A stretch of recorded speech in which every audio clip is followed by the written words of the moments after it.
Yeah, no, it's free, it looks good, and it's user-friendly. Those are free reasons. And now here are Stuff's top 3 reasons to download the new Leroy Merlin app.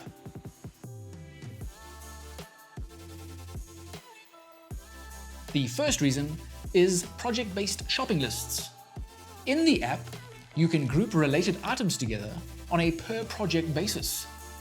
That means you can easily keep track of what you've bought and what's still outstanding per project.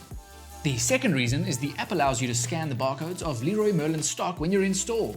That can A, give you more information about the product, show you the price if there isn't one available, or skip the queues with self-checkout.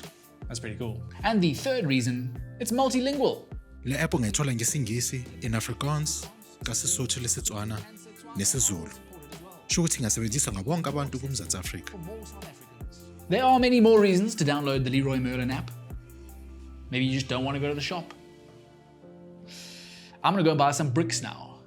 Like the video, subscribe if you did like it, and happy brick shopping. It's R2.50, it's not bad.